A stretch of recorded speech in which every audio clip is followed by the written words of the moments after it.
Star Wars is, and always will be, my favorite movie franchise. From the original trilogy all the way to Andor, there's been a lot of Star Wars content to choose from. When Disney bought the Star Wars franchise in 2012, it was a little bit scary. We didn't know what we were getting into. Back when that happened, it seemed like the movies and shows that we were gonna get were either gonna be good or bad, and no in between. But reality is a little bit more complicated. I think both of those things ended up being true. There's things that Disney has put out that I think are great, there's things that I think are decent or mediocre, or even some things that I think are bad. The quality has been a little bit all over the place with the new stuff that we've gotten. Originally, Disney was planning on releasing one Star Wars movie a year, starting with The Force Awakens, and they did that for a little bit, but then Solo: A Star Wars Story and Rise of Skywalker did not do well at the box office. So Disney started to stray away from the one movie a year plan, and they started focusing on live action shows to be streamed on Disney+.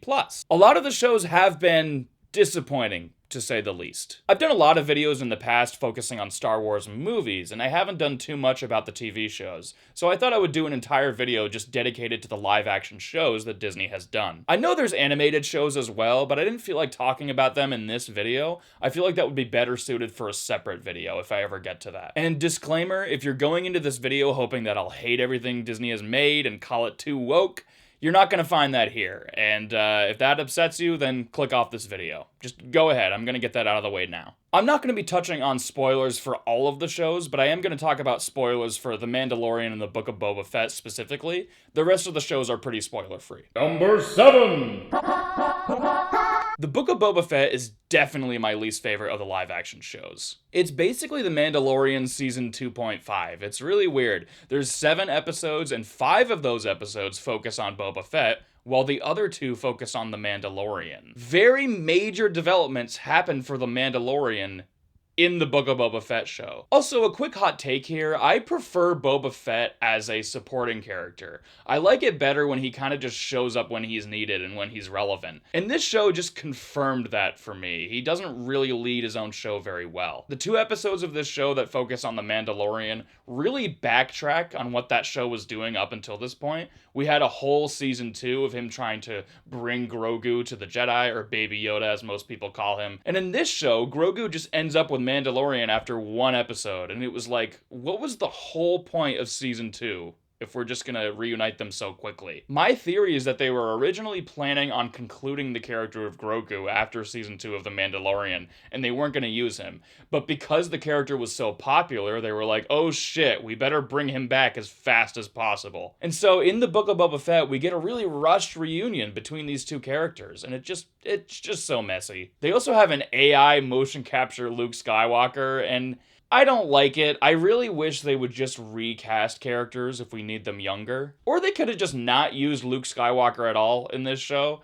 It just feels really out of place. This show also brings in Cad Bane to live action, and he's one of my favorite Star Wars characters maybe ever. He's incredible in the Clone Wars show, and he basically has a few scenes in the Book of Boba Fett towards the end of the season, and then he dies. They kill him off. He has such a good entrance, and they bring him into live action and everybody's excited, and they just kill him so quickly.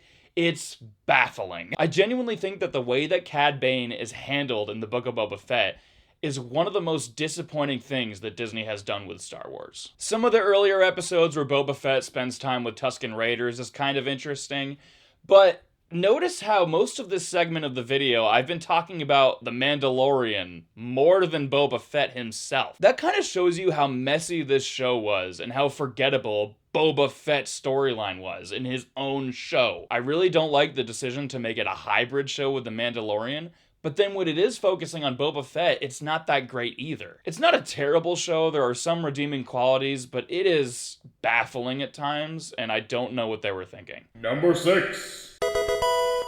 Ahsoka is another show that has some good moments, but it didn't really work for me overall. Ahsoka is part of the Mandoverse, where they have a bunch of shows in the same era that are connected to each other, and it desperately felt like Jon Favreau and Dave Filoni were trying to be like Marvel with Star Wars. One of the funny things about Ahsoka is that you have to watch, like, so many things in order for it to make sense. You have to watch the original 6 movies, you have to watch The Clone Wars, you have to watch Rebels, you also have to watch The Mandalorian and the Book of Boba Fett. Otherwise, Ahsoka isn't gonna make any sense. I actually did a whole comedy sketch about this. I would recommend watching it. I'll link it in the description.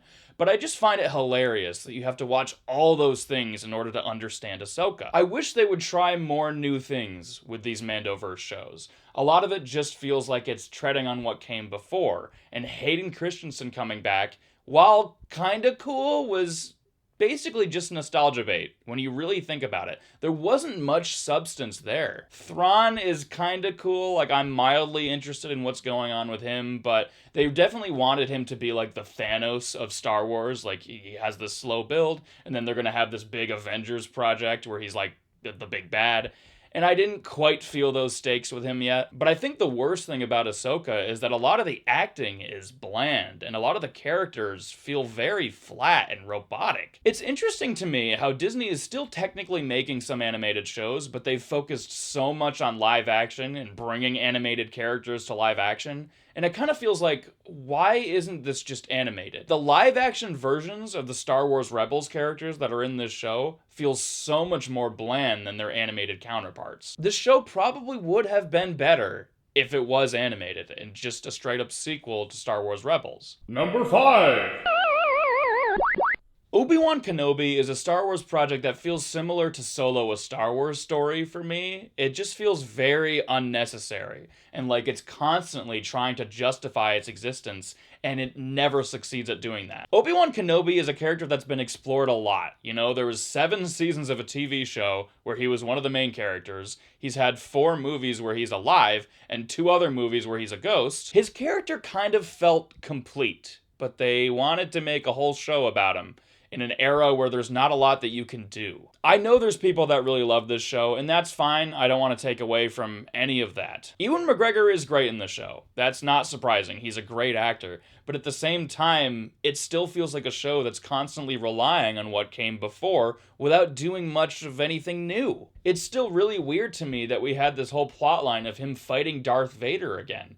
We've already seen that twice. Why do we need to throw in another fight in between those 2 fights? We know that they're both gonna get out of it okay. Like, there's no stakes at all. We know how it's gonna end. The show feels like leftovers, I guess is a good way to put it. I do think that Leia is really good in the show, the kid that plays her. I think her relationship with Obi-Wan was probably the best part of the show, even though it's yet another show that focuses on, you know, a badass taking care of a child. But the entire show feels like it's built around prequel nostalgia, and not in a good way. It felt like a show that was made not because the filmmakers had a good idea, but more so because the fans kept asking for it. Number 4.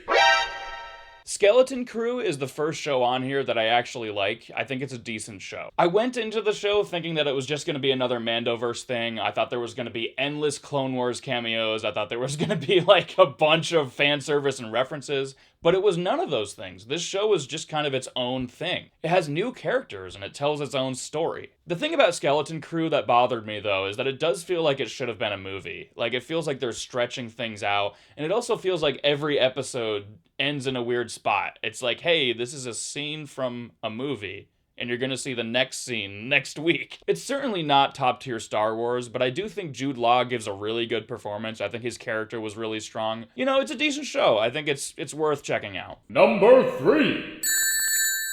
The Acolyte is the kind of Star Wars show that I was asking for a long time. This is a new era. This is about new characters, you know, completely separated from other stuff that we've seen. The show got so much hate, which is still kind of surprising to me, and I don't think the show is perfect by any means, but I thought it was solid, you know? I just remember my biggest issue was that a lot of story elements felt very rushed. There were a lot of big character moments that didn't feel earned to me, but the show felt like it was trying a lot of new things, and I found those new things to be interesting.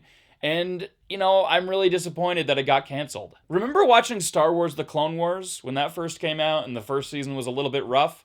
They didn't cancel it. They kept going, and the show got better as it went. The Clone Wars, I think, is still one of the most beloved pieces of Star Wars media to ever be made. And if they canceled it, we wouldn't have gotten that. And the thing about the cancellation that really bothers me is that this was a show that was trying new things. Not all of those new things worked, but it was doing something original, and now Disney is going to be afraid of doing original things. Because of the response that this show got, Lucasfilm will probably just keep focusing on things that are familiar, like the Obi-Wan Kenobi show, or constant fan service in the Mandoverse. I really think that the Acolyte could have thrived with more seasons, and it could have gotten better, but we'll never know, unless it gets renewed, which I don't think it will. Number 2.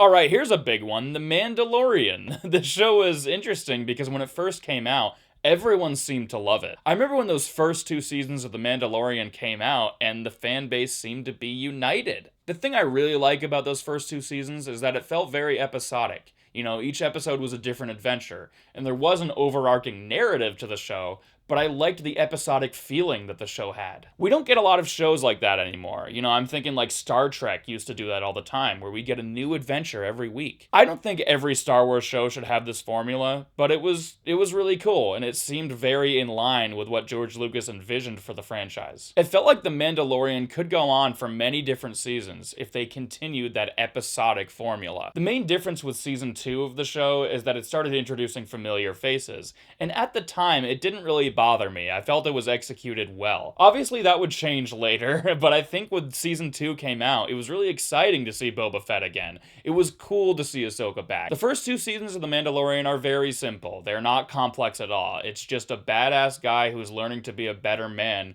through becoming a father. Season 3 of The Mandalorian is where it really goes downhill. It's hilarious how you have to watch the Book of Boba Fett in order to understand The Mandalorian Season 3. I would imagine there's a ton of people who are just watching The Mandalorian through, and then Season 3 started and it was like, wait, why is he with Grogu? The whole season regresses the character of Din Djarin. You know, Season 2 had this whole arc of him taking off his helmet more, and he was distancing himself from the harmful cult that raised him. More and more, he was rebelling. He was going against their customs, and then in Season 3, he regresses, and then he starts becoming part of their cult again. So it felt like the first 2 seasons of The Mandalorian, the arc that Din Djarin went through, was completely erased. And it was like, what's the point of the first 2 seasons now? They also stray further and further away from the episodic storytelling that made the first 2 seasons so good. I don't know what Dave Filoni and Jon Favreau were thinking. It is unironically one of the biggest downfalls that I've ever seen of a TV show. I would probably give the first 2 seasons like an 8 out of 10, and then season 3 is more like a 3 out of 10 or a 4 out of 10. It was difficult to know how to rank this on like the list because the season 3 is so bad, but you know, I guess number 2 is a good spot. I don't know. Number 1.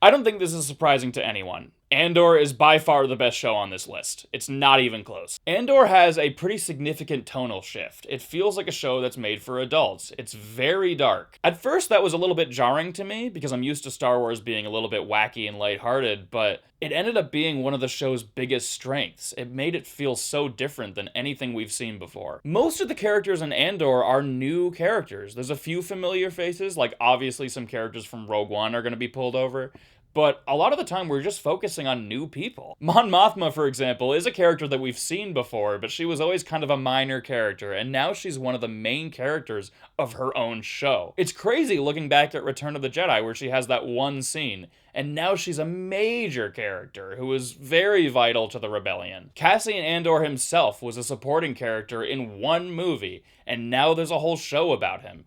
It felt like when we watched Rogue One, it was like, oh yeah, I kind of like this guy, but I don't know much about him. And now in Andor, we learn about him, and he's great. Unlike the Obi-Wan Kenobi show, this is a show that's being made about a character where there was a lot of room to keep exploring him.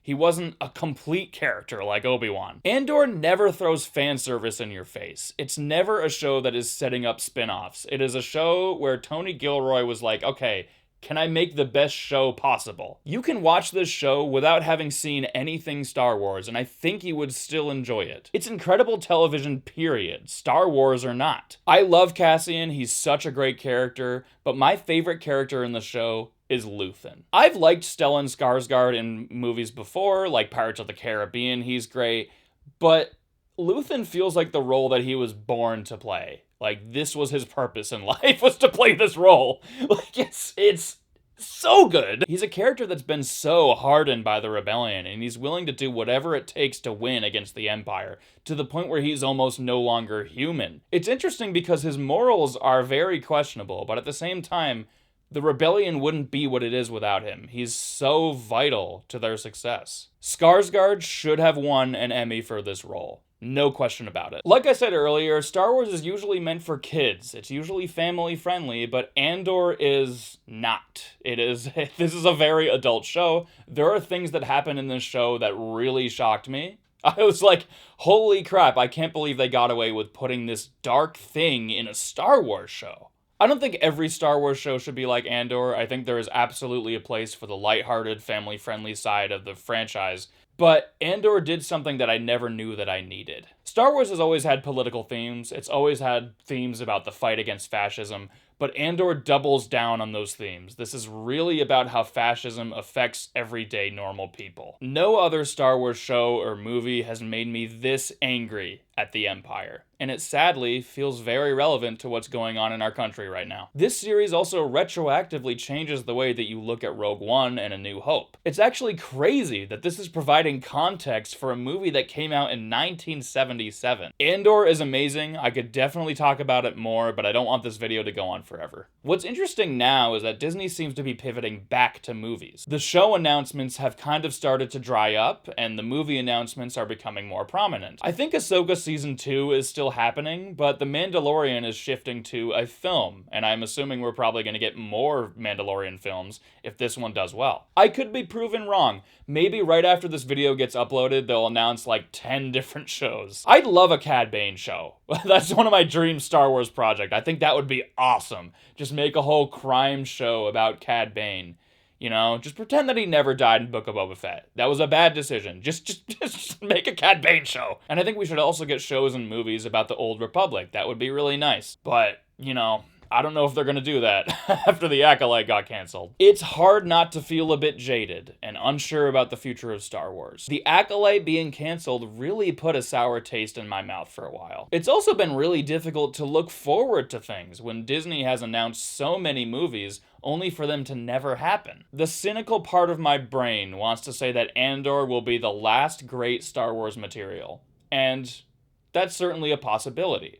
But at the same time, even if that does end up being the case, I will still be a Star Wars fan. A lot of people say that Star Wars is ruined, quote unquote, and I don't subscribe to that. I really didn't like The Rise of Skywalker, but that movie didn't erase the good ones from existence. I can still go back and watch the older movies that I love. The Star Wars that I love will always be accessible to me until the world enters the apocalypse or something. Star Wars has always been a huge part of my life, and that will never change. The inspiration that it's given me will never die. That's my mentality about the franchise, and I think that's a lot better than going on YouTube and yelling that Star Wars is dead. Anyway, thanks so much for watching, guys. I hope you have a great day, and be sure to subscribe and watch my movies. They'll be in the description. Yay! It's a terrible outro. Bye!